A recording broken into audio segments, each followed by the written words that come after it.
get all of your YouTube notifications all at once at a certain time.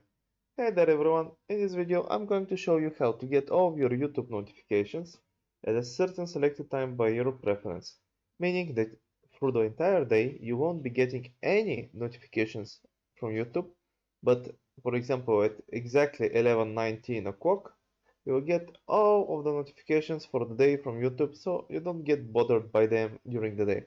To do this, just open up your YouTube app right here and next go to your profile. Once you're here, just select settings and in settings scroll a bit down and select notifications. Once you're in notifications, you have a scheduled digest.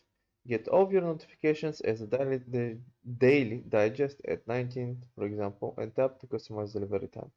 And you can select all the notifications that you want to get at the time. And if you tap this, you can select at what time you want to get. And that's pretty much it. Hope this helped. If it did, leave a like, subscribe, and see you next time.